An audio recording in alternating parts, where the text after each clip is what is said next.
Question, je voudrais vous poser une autre question. Certaines histoires circulent disant que les Illuminati sont contrôlés par des extraterrestres, en particulier par une race reptilienne venant d'une autre dimension. Qu'en pensez-vous?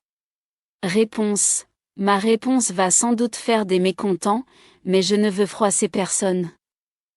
Je n'ai jamais vu d'extraterrestres. Mais j'ai assisté à certaines programmations mentales pour faire croire à des gens qu'ils avaient vu des extraterrestres.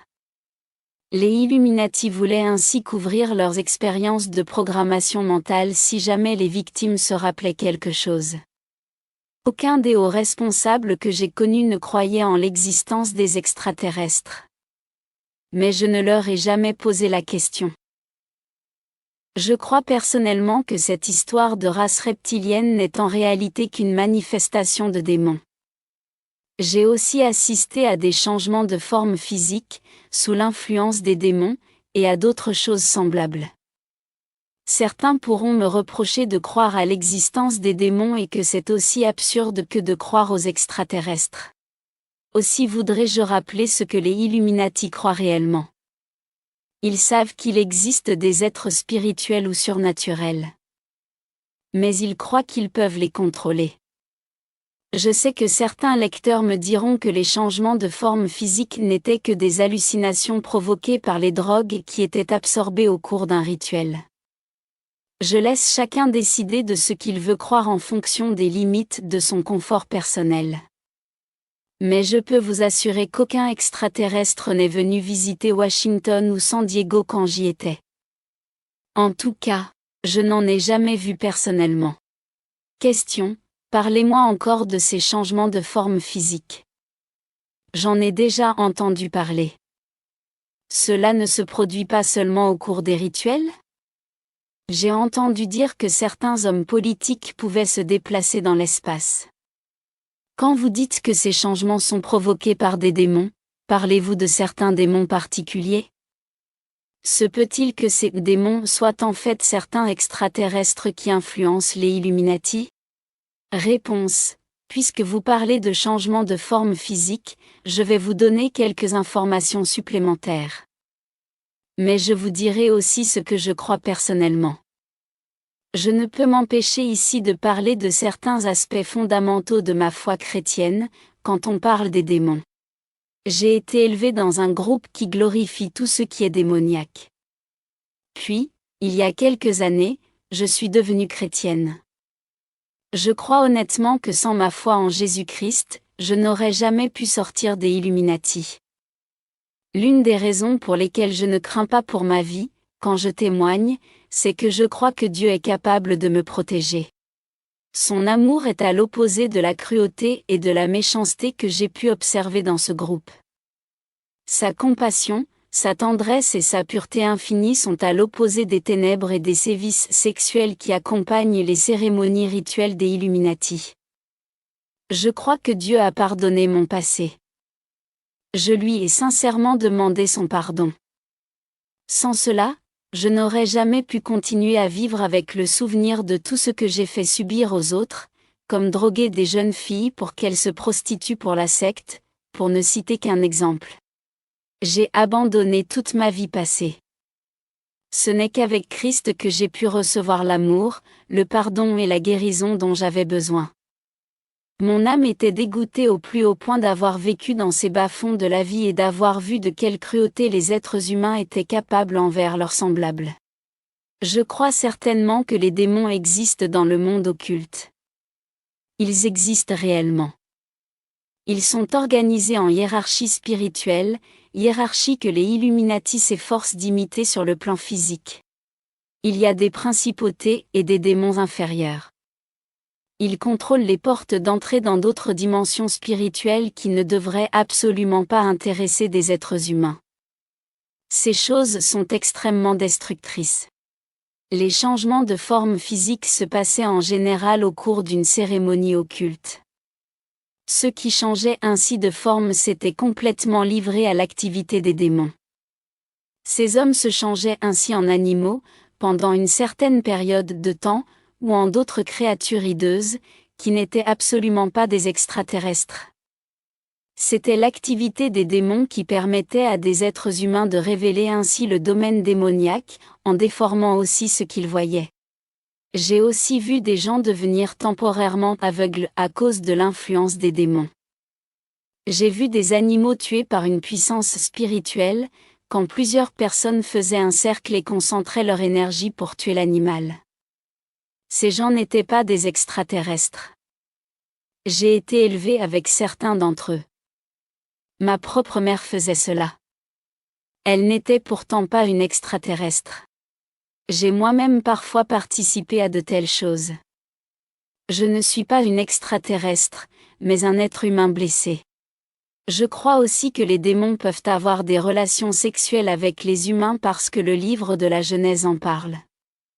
Dieu interdit totalement cela. En fait, les alliances divines présentées dans la Bible sont à l'opposé des alliances ténébreuses pratiquées par les Illuminati. J'ai trouvé une source abondante de guérison quand j'ai vu dans les Écritures comment Dieu considère notre monde et de quelle manière il agit envers le monde spirituel. C'est lui qui aura le dernier mot. Il est en train de gagner le combat.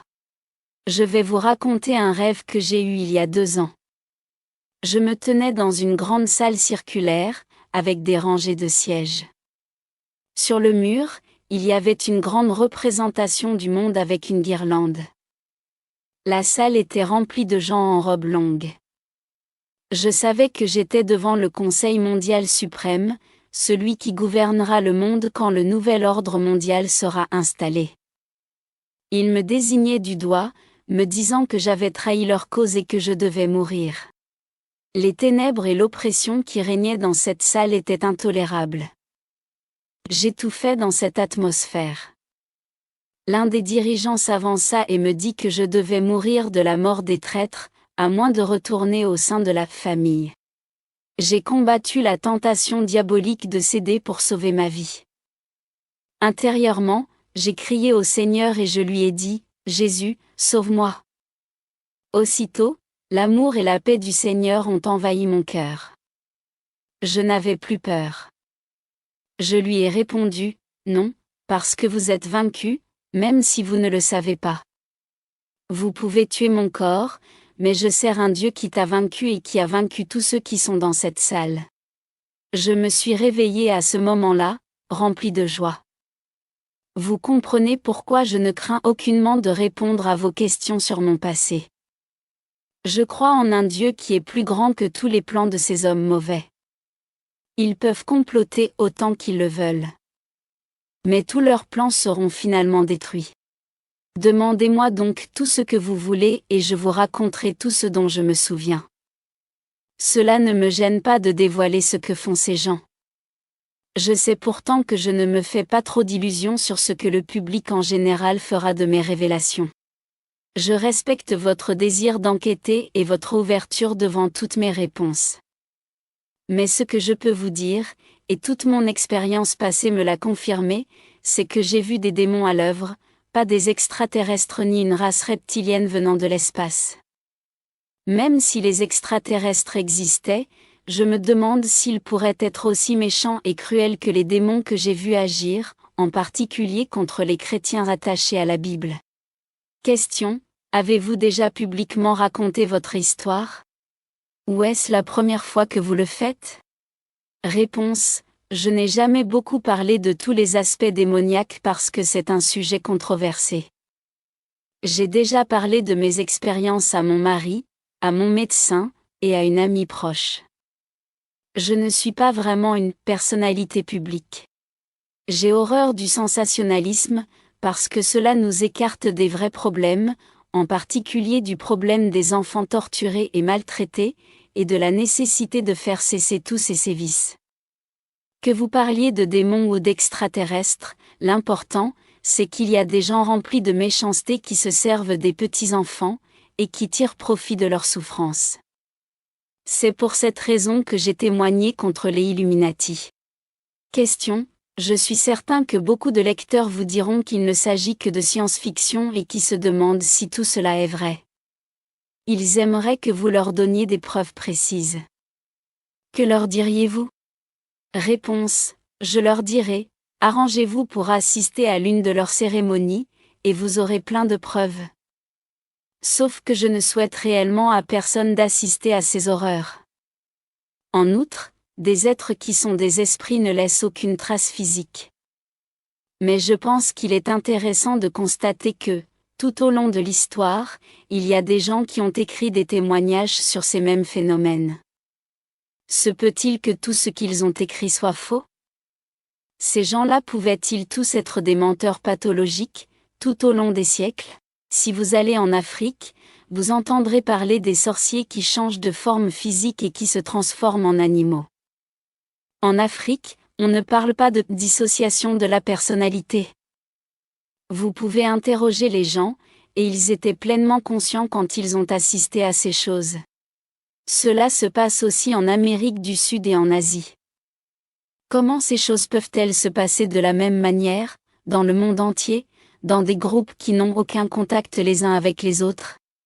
Les démons laissent-ils une trace, une marque, ou une preuve physique? Je dis clairement, non. Mais ils laissent une impression indélébile sur tous ceux qui ont assisté à leurs actions et à leurs manifestations.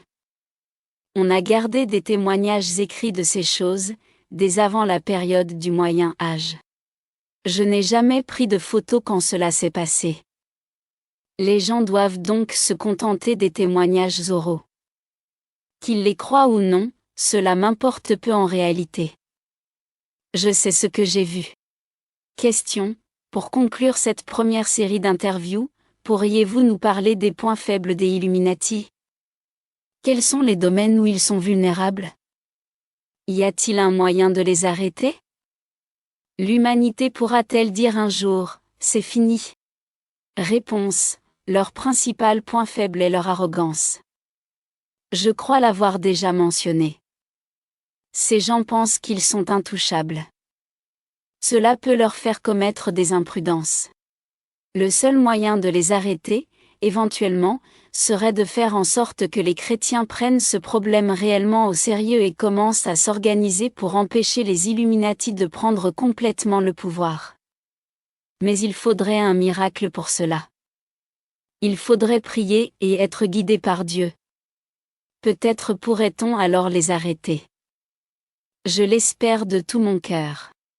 Il faudrait aussi parvenir à arrêter la pornographie, la prostitution des enfants, et les trafics de drogue et d'armes, car ce sont les domaines où les Illuminati font le plus d'argent. Peut-être que cela les ralentirait, car cela les priverait d'une énorme source de profit. Mais je crois honnêtement que ce serait aussi difficile d'arrêter tout cela que d'arrêter les Illuminati eux-mêmes. Pour être honnête, je ne sais pas ce qui pourrait réellement les arrêter. J'ai témoigné contre eux pour tenter de les arrêter. J'ai été voir la police à plusieurs occasions, j'ai même donné mon témoignage vidéo au cours d'un procès. J'avais été interrogé par 5 avocats et cela avait duré 3 heures. Je savais que mon ancien chef allait recevoir une copie de cette vidéo. J'ai même été tenté un moment de lui adresser un sourire et de lui faire un signe de la main, en disant « Salut, Jonathan ». Mais j'ai pensé que je serais allé un peu trop loin. J'ai encouragé d'autres Illuminati à sortir et j'ai aidé quelques survivants à s'en sortir et à trouver un refuge quelque part. Je crois que nous devons tous faire quelque chose pour combattre les Illuminati, en laissant le Seigneur nous conduire. Comme j'écris facilement, c'est l'un des moyens que j'ai choisi pour lutter. Question: avez-vous des commentaires à faire sur des sujets dont je n'aurais pas parlé, ou que vous voudriez vous-même aborder? Sentez-vous libre de les faire. Réponse: si vous aviez pu entendre les sanglots d'un enfant torturé, brutalisé ou violé par des adultes, ou les hurlements de terreur d'un enfant soumis à des sévices psychologiques, vous feriez n'importe quoi pour arrêter ces violences. Ils utilisent des enfants qui n'ont parfois pas plus de 3 ou 4 ans, pour tourner des films pornographiques. Ces enfants sont battus jusqu'au sang s'ils refusent. On force des petits qui commencent à peine à marcher à assister à des brutalités. On leur donne ensuite un fouet, en leur demandant de frapper eux-mêmes les victimes, sinon ils seront eux-mêmes fouettés. Souvent, les enfants hésitent, refusent de le faire, et les adultes présents frappent ces enfants, jusqu'à ce qu'ils obéissent. De grosses larmes coulent sur leurs joues, et ils font à contre-cœur ce que les adultes leur commandent. C'est d'une cruauté insoutenable. Ils mettent un collier électrique autour du cou de petits enfants, et leur envoient une secousse électrique s'ils tentent de s'échapper. On les traite comme des animaux. Les adultes et les autres enfants qui assistent à cela se moquent d'eux et rient à gorge déployée. Ces pauvres enfants vont vomir dans un coin, de peur et de dégoût pour eux-mêmes. Ce sont des souvenirs que tous les survivants qui ont quitté les Illuminati gardent au fond de leur cœur. C'est pour cette raison que j'écris et que je témoigne contre ces gens, pour les dénoncer. Je prie de tout mon cœur pour qu'ils puissent être arrêtés. J'aimerais bien me débarrasser de ces souvenirs, mais ils sont là. J'aimerais bien ne plus avoir ces images gravées dans ma mémoire, mais elles ne partent pas. Question: accepteriez-vous de répondre aux questions des lecteurs, ce qui pourrait donner lieu à d'autres articles éventuels? Je crois qu'ils auraient des questions à vous poser, probablement concernant certains détails de votre témoignage. Réponse: je préférerais qu'ils vous envoient leurs questions et que vous me les fassiez suivre. Je n'ai pas envie de recevoir des lettres d'injures ou de menaces. Parce que les sujets que j'aborde prêtent à la controverse. Ce sont des choses considérées comme politiquement incorrectes, dont on ne doit pas parler, en général. Je suis certaine que certains me reprocheront de chercher à capter l'attention. C'est sûr que quand je parle à des étudiants, ou quand je donne des cours, les auditeurs sont captivés, en plus, c'est plus agréable pour moi. J'attire déjà l'attention sur moi par les divers articles que je publie, sur d'autres thèmes que ceux que nous avons abordés. En plus, je gagne de l'argent avec ces articles, ce qui n'est pas le cas quand je témoigne contre les Illuminati.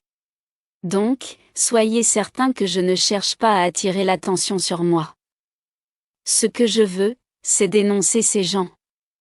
Certains lecteurs me croiront, d'autres pas. Je l'accepte sans problème. Si certains ont envie de donner libre cours à leur incrédulité, cela les regarde. Mais je ne tiens pas personnellement à recevoir des injures et des malédictions. Car je reçois parfois des courriers comme cela, écrits par des gens bien mal élevés. J'ai 2 diplômes universitaires. Il fallait bien que je les obtienne parce que je faisais partie de cette secte. Ils ne laissent pas des ignares les diriger. Je ne rétracterai donc rien de tout ce que je vous ai dit. Vous pouvez m'envoyer autant de mails que vous le voulez avec les questions des lecteurs et je me ferai grand plaisir de vous dire de quoi tous ces SDS sont capables et ce qu'ils sont. Je sais que j'emploie ici un terme qui n'est pas très chrétien, mais Dieu apprécie l'honnêteté, n'est-ce pas? Je ne fais que les décrire tels qu'ils sont en réalité. Je sais que j'ai encore à progresser en matière de pardon, comme vous pouvez le constater. Merci d'avoir pris le temps de partager vos expériences avec nous. Je suis certain que ce n'a pas été facile ni agréable pour vous. Je vous souhaite le meilleur, pour vous et pour votre famille. Peut-être que beaucoup de gens liront ces articles et les passeront à d'autres. Peut-être parviendrons-nous à faire cesser toutes ces atrocités et ces mauvais traitements qu'on fait subir à des enfants. Peut-être parviendrons-nous à mettre fin un jour aux activités des Illuminati. Il n'est jamais trop tard. Merci beaucoup pour ces interviews, madame. Question: je suis sûr que tous nos lecteurs se posent une question très importante. Qui dirige les Illuminati? Quels sont ceux qui sont au sommet de la pyramide? Réponse: je ne sais pas par où commencer pour vous répondre. Cela dépend du niveau auquel on se place. J'aimerais puiser dans mes souvenirs pour dresser une petite carte des Illuminati. Mais ce ne sont pas des souvenirs très agréables. Je vais essayer aussi de vous donner quelques noms, mais je veux rester très prudente. Si je donne trop de noms, je pourrais déclencher des attaques sévères de la part des membres de ce groupe. Pour vous décrire la structure des Illuminati et la manière dont ils sont hiérarchisés, je vais commencer par la base de la pyramide. Le premier niveau est celui de la ville. Il y a des Illuminati dans toutes les villes. Dans la plupart des zones métropolitaines, ils forment de 10 à 13 groupes frères. Cela dépend de la taille de la ville. Plus la ville est grande et plus il y a de groupes frères. Il y a des groupes d'Illuminati dans toutes les grandes villes américaines, comme dans toutes les grandes villes d'Europe. Ce premier niveau est appelé le bas niveau, ou le niveau anarchique, au sens étymologique, le niveau le plus bas. Chaque groupe est sous l'autorité d'un grand prêtre ou d'une grande prêtresse. Il comprend aussi 2 ou 3 formateurs. Les autres sont chargés de diverses fonctions. Les différents groupes frères se réunissent à de rares occasions. Ils se connaissent, mais chaque groupe est relativement indépendant. Tous les groupes dépendent d'un conseil de direction métropolitain. Le second niveau est celui des conseils de direction métropolitains. Il a autorité sur tous les groupes locaux de sa circonscription ainsi que sur les petits groupes éparpillés dans les zones rurales. Un conseil de direction métropolitain comprend 13 membres, un BAL, chef, 2 assistants du chef, 4 administrateurs qui s'occupent des finances et des affaires courantes, et 6 formateurs principaux, qui dirigent et forment tous les formateurs de la zone métropolitaine. Les Balim et leurs assistants dépendent d'un conseil de direction régionale. Au 3e niveau, on trouve les conseils de direction régionaux. Les États-Unis ont été divisés en 7 régions distinctes. Chaque région est dirigée par un conseil de 13 membres qui supervise tous les conseils métropolitains de son ressort. L'organisation des Illuminati ressemble beaucoup à celle d'Amway, ou à celle des entreprises bien organisées. Chaque membre reçoit le détail des tâches précises qui lui sont assignées. En général, ces conseils régionaux comprennent 13 sièges, ou chaires. Selon les divers domaines d'intérêt des Illuminati, domaine militaire, 2 chaires, domaine spirituel, 2 chaires, domaine du savoir et de la connaissance, 2 chaires, finance, 2 chaires, formation et éducation, 2 chaires, sciences, 2 chaires. Avec le président du conseil, cela fait 13 membres. Ces conseils régionaux représentent les différents domaines d'intérêt dont s'occupent les Illuminati. Les titulaires des chaires changent en fonction des promotions ou des rétrogradations. Les présidents de tous les conseils régionaux dépendent d'un conseil national. Toutes les nations européennes ont aussi un conseil national, tout comme le Mexique, le Canada, la Russie ou la Chine populaire.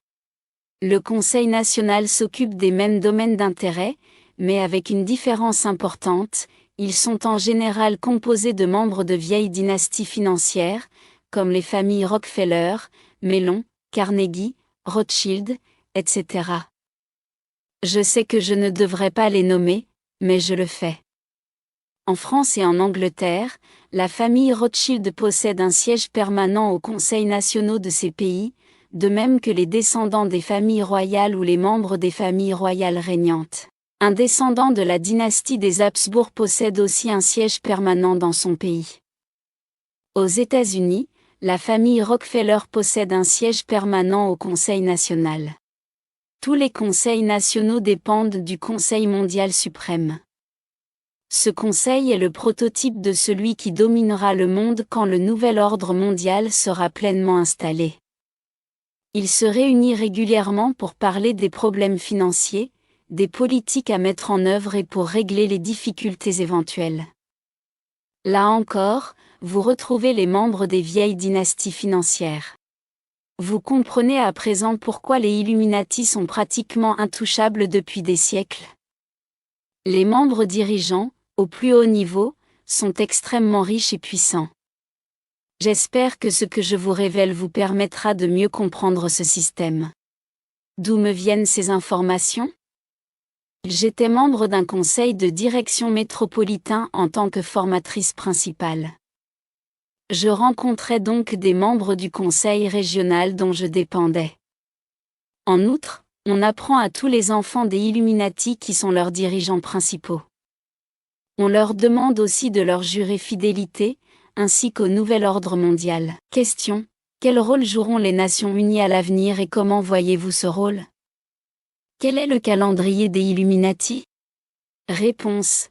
Les Nations Unies ont été créées pour permettre de surmonter l'un des plus gros obstacles à la mise en place du nouvel ordre mondial. Pour cela, il faut qu'il règne un ordre militaire et que les Illuminati imposent leur dictature. Cet obstacle est celui du nationalisme et du patriotisme. C'est la raison pour laquelle ce concept de nouvel ordre mondial n'a pas été populaire quand il a été introduit au commencement. Il a fallu des années pour que les médias lavent les cerveaux et que l'on détruise le sentiment d'orgueil national par de subtiles campagnes dans les médias. Le programme des Illuminati est de mettre en place une organisation qui préfigure ce qui se passera quand le Conseil mondial suprême prendra officiellement le pouvoir. Tous les ambassadeurs en poste aux Nations Unies ont fait quelque chose pour s'attirer la faveur des Illuminati et recevoir d'eux une récompense. Ou alors ce sont des personnalités en vue qui ont été nommées pour donner bonne figure à l'organisation. Les Illuminati et les dirigeants mondiaux ont décidé de créer une organisation des Nations Unies et ont travaillé dur pour l'imposer au monde. Franklin Roosevelt a été leur homme aux États-Unis car il a beaucoup fait pour faire accepter les Nations Unies aux Américains. Lui et sa femme Eleanor étaient des Illuminati très engagés. Tout comme Shirley Temple Black. En fait, la plupart de nos présidents, depuis le début du siècle passé, ont été des Illuminati ou se sont engagés par serment à soutenir leur programme en échange des fonds nécessaires pour leur campagne. Je crois qu'il est impossible aujourd'hui de gagner une élection présidentielle sans le soutien des Illuminati. La famille Kennedy a été punie parce qu'elle a essayé de leur désobéir. Les Kennedy avaient l'esprit indépendant et ils étaient trop difficiles à contrôler. Officiellement, les Nations Unies ont pour mission de travailler pour la paix dans le monde. Elles veulent exercer des fonctions à la fois de maintien de la paix et de domination militaire. Le fait de donner ce rôle aux Nations Unies doit réduire la puissance militaire des nations et les encourager à dépendre de plus en plus d'organisations extérieures ou internationales. Elles offriront ainsi moins de résistance quand la prise de pouvoir des Illuminati s'effectuera. Je crois personnellement que les Illuminati se révéleront ouvertement avant le milieu de ce siècle. Mais ce n'est qu'une opinion personnelle. Question. Quel est le plan des Illuminati pour le Moyen-Orient et quelles vont en être les conséquences pour le reste du monde? Allons-nous assister à une troisième guerre mondiale? Réponse. Le conflit du Moyen-Orient est tout bénéfice pour les Illuminati. Ils haïssent Israël. Ils espèrent qu'un jour Israël sera détruit et attendent leur heure. Ils se serviront des Nations Unies pour proposer un plan de paix au Moyen-Orient, plan qui sera accueilli avec joie par beaucoup. Mais, en même temps, ce sont les Illuminati qui arment secrètement les belligérants pour entretenir le conflit. Ce sont des gens remplis de duplicité. Ils entretiennent les guerres entre nations pour faire sortir du chaos un ordre nouveau. Vous voulez savoir quelle sera la fin du scénario, comme les Illuminati me l'ont enseigné? C'était de la propagande, mais voici de quelle manière ils croient que le nouvel ordre mondial va être instauré. Il va y avoir un conflit permanent au Moyen-Orient. Ces hostilités vont culminer par une sérieuse menace de guerre nucléaire. Il va se produire un effondrement économique aux USA et en Europe, comme au moment de la Grande Dépression. L'une des raisons pour lesquelles notre économie continue à boiter est constituée par les manipulations monétaires de la Réserve fédérale américaine qui joue artificiellement sur les taux d'intérêt. Mais, un jour, cela ne marchera plus. Ou alors on fera en sorte que cela ne marche plus, et la crise économique éclatera. Tous les créanciers, à commencer par le gouvernement, voudront se faire payer. Il y aura des faillites retentissantes. C'est l'Europe qui va se stabiliser la première. L'Allemagne, la France et la Grande-Bretagne auront les économies les plus fortes. Cela peut constituer une surprise pour ce dernier pays. Ces trois pays vont faire instaurer par les Nations Unies une monnaie mondiale unique. Le Japon s'en sortira aussi, mais son économie sera affaiblie. Des forces internationales, sous le drapeau de l'ONU, seront envoyées dans divers endroits pour empêcher les émeutes. Les chefs des Illuminati se révéleront. Ils demanderont au peuple de s'engager à les servir loyalement, en ces temps de chaos et de dévastation. Ce n'est pas un plan très agréable, n'est-ce pas? Je ne connais pas le planning exact de tous ces événements et je ne veux même pas chercher à le connaître. Ce que je peux vous dire, c'est que tous ceux qui n'auront pas de dette, qui ne devront rien ni au gouvernement ni aux banques, qui n'auront pas de crédit sur le dos et qui pourront à peu près se suffire à eux-mêmes, ceux-là s'en sortiront sans doute mieux que les autres. Si j'avais de l'argent, je me garderais bien d'investir dans des actions. J'achèterais plutôt de l'or. C'est l'or qui va redevenir une valeur forte dans le monde. Nos dollars ne vaudront plus grand-chose. Rappelez-vous ce qui s'est passé après notre guerre civile. Notre monnaie ne vaudra pas plus que la monnaie des Confédérés après leur défaite. Cela dit, j'admets que tout cela ne pourrait être que de la propagande des Illuminati pour nous effrayer. Peut-être que rien de tout cela n'arrivera. Je l'espère sincèrement. Je crois aussi fermement que Dieu est capable de retenir la main du méchant et de prendre soin de notre nation, comme des autres nations, si nous nous tournons vers lui. Question: diriez-vous que les Illuminati sont des racistes, dans leur ensemble? Je vous pose cette question, parce qu'il me semble que leur programme laisse une grande place à la suprématie de la race blanche. Réponse: les Illuminati sont des racistes. Ils aiment le type arien. Ils croient fermement que les purs et les intelligents, selon leurs propres critères, vont dominer le monde. Occasionnellement, ils sacrifient au cours de leurs cérémonies certains membres de minorités ethniques.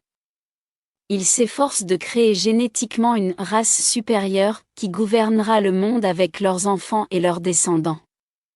Ils admirent aussi la République de Platon et croient qu'ils parviendront à instaurer cette utopie avec leur nouvel ordre mondial. Ils pensent que ce sont leurs élites intellectuelles qui gouverneront et que les masses suivront leurs dirigeants comme des moutons. C'est ainsi qu'ils voient le monde. Ils pensent que les occultistes qui les dirigent sont éclairés et intelligents et que les gens ordinaires sont des moutons qu'il faut conduire par le bout du nez. Question: pourquoi ont-ils donc placé un noir à la tête des Nations Unies? Réponse: parce que, pour le moment, cela sert leur plan. Ce sont des menteurs. Ils sont prêts à accorder un rôle important à une personnalité populaire pour améliorer l'image de marque des Nations Unies. Ils veulent se faire passer pour un groupe qui travaille pour l'harmonie entre les races, pour l'unité et pour la paix. Les vrais dirigeants ne se permettent jamais de dévoiler en public ce qu'ils pensent réellement. Les Nations Unies ne font que préparer le terrain à ce qui va être mis en place. Ce n'est pas l'ONU qui exerce le véritable pouvoir dans le monde. L'ONU sera un organisme relativement sans importance, quand le nouvel ordre mondial sera instauré. Ceux qui exercent le pouvoir véritable se dévoileront alors. L'ONU n'est actuellement qu'un moyen pour entraîner l'opinion publique mondiale à accepter l'idée d'une communauté mondiale et celle d'un monde uni. L'ONU n'est qu'une étape dans leur programme. Question: cherche-t-il à limiter la population mondiale? Je pense en particulier à l'épidémie de sida en Afrique. Se peut-il que les Illuminati aient causé cette épidémie? Réponse: j'ai lu des rapports disant que les Illuminati ont pu répandre certains virus mortels. Mais je doute que ce soit eux qui aient répandu le virus du sida. Pourquoi? Parce que de nombreux dirigeants des Illuminati sont ouvertement homosexuels et pédophiles et ils se seraient mis eux-mêmes en danger car ce virus est assez répandu aux États-Unis. La plupart des responsables que j'ai connus étaient des homosexuels. C'était mon cas également. C'est accepté comme un style de vie dans ces milieux et même encouragé. Quand les Illuminati répandent des virus, ce sont des virus qui peuvent être traités pour que les dirigeants puissent être protégés en cas d'épidémie. Je sais pourtant que certains groupes d'Illuminati développent des armes bactériologiques pour menacer les peuples qui refuseraient d'accepter le nouvel ordre mondial. On en parlait parfois dans les réunions de responsables. Où en sont actuellement ces projets? Je ne puis le dire, car cela fait plusieurs années que j'ai quitté les Illuminati. Question: il m'est déjà arrivé de recevoir dans mon courrier électronique des invitations lancées par des groupes néo-nazis. J'ai parcouru leur littérature. Ils prétendent habilement, en invoquant des faits historiques, que les Illuminati ne sont qu'une conspiration juive et que Hitler a dû les combattre. Nous savons ce qui s'est passé ensuite. Ma question est simple: s'agit-il d'une conspiration juive? Réponse: absolument pas. En fait, Hitler et les siens, surtout Himmler et Goebbels, étaient des Illuminati de haut niveau. Les Illuminati sont extrêmement racistes. Quand j'étais enfant, on m'a obligé à jouer au camp de concentration, à la fois dans notre ferme de Virginie, et aussi en Europe, dans des camps isolés en Allemagne. Historiquement, les Juifs ont combattu l'occultisme. Nous voyons dans le Deutéronome et dans l'Ancien Testament comment Dieu, par le peuple juif, s'est efforcé de purifier la terre d'Israël de tous les groupes occultes qui y agissaient, comme ceux qui adoraient Baal, Astarté, et les autres dieux cananéens et babyloniens. Question: diriez-vous que les Illuminati sont des racistes, dans leur ensemble? Je vous pose cette question, parce qu'il me semble que leur programme laisse une grande place à la suprématie de la race blanche. Réponse: les Illuminati sont des racistes. Ils aiment le type arien. Ils croient fermement que les purs et les intelligents, selon leurs propres critères, vont dominer le monde. Occasionnellement, ils sacrifient au cours de leurs cérémonies certains membres de minorités ethniques. Ils s'efforcent de créer génétiquement une race supérieure qui gouvernera le monde avec leurs enfants et leurs descendants. Ils admirent aussi la République de Platon et croient qu'ils parviendront à instaurer cette utopie avec leur nouvel ordre mondial. Ils pensent que ce sont leurs élites intellectuelles qui gouverneront et que les masses suivront leurs dirigeants comme des moutons. C'est ainsi qu'ils voient le monde. Ils pensent que les occultistes qui les dirigent sont éclairés et intelligents et que les gens ordinaires sont des moutons qu'il faut conduire par le bout du nez. Question: pourquoi ont-ils donc placé un noir à la tête des Nations Unies? Réponse: parce que, pour le moment, cela sert leur plan. Ce sont des menteurs. Ils sont prêts à accorder un rôle important à une personnalité populaire pour améliorer l'image de marque des Nations Unies. Ils veulent se faire passer pour un groupe qui travaille pour l'harmonie entre les races, pour l'unité et pour la paix. Les vrais dirigeants ne se permettent jamais de dévoiler en public ce qu'ils pensent réellement. Les Nations Unies ne font que préparer le terrain à ce qui va être mis en place. Ce n'est pas l'ONU qui exerce le véritable pouvoir dans le monde.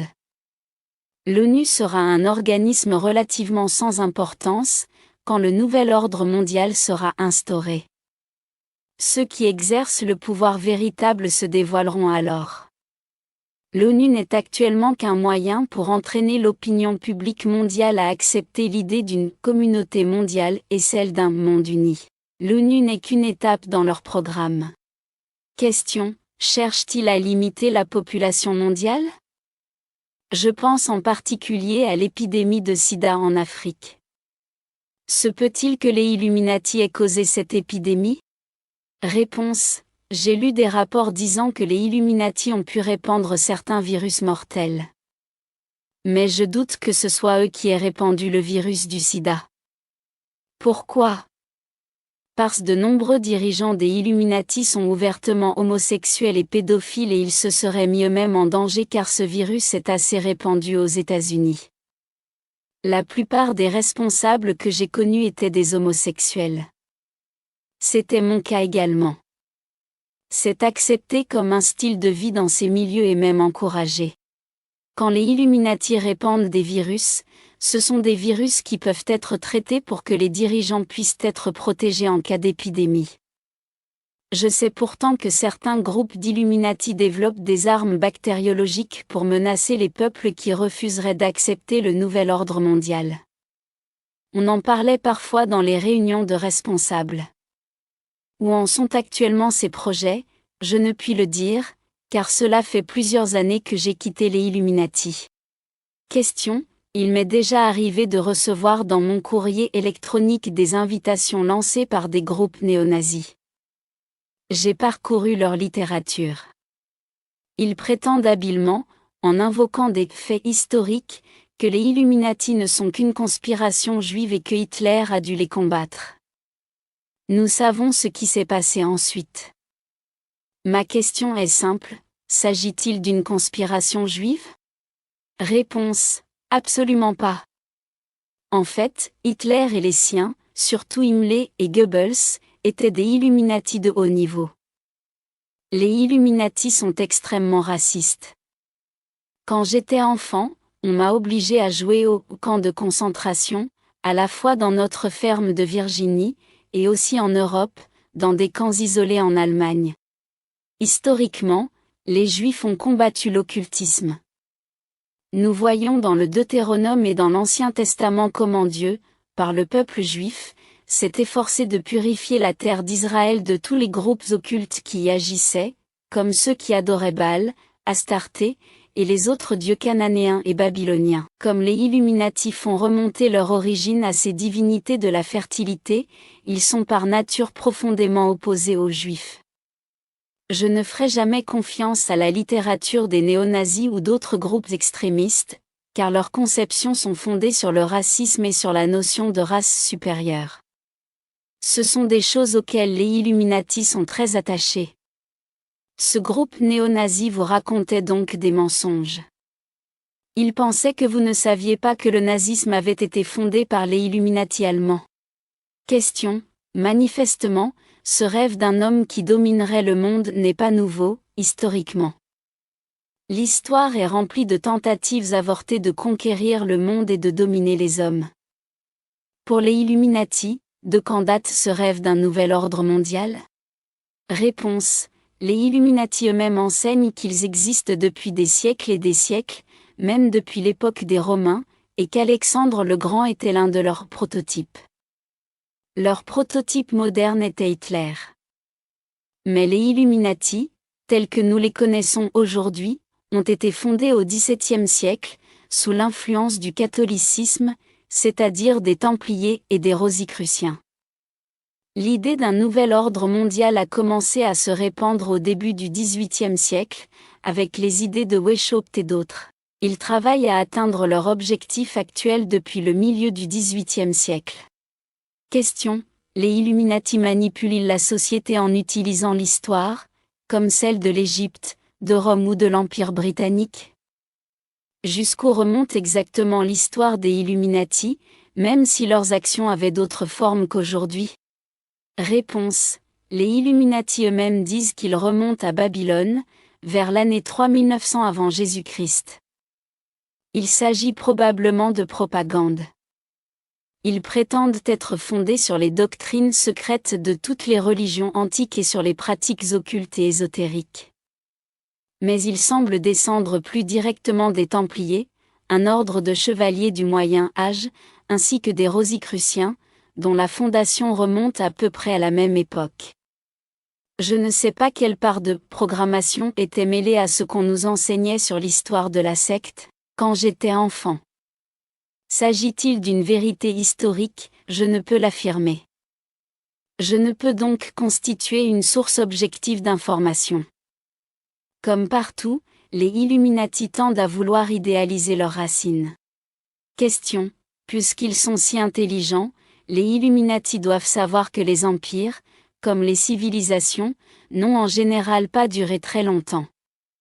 Peut-être 200 ans en moyenne.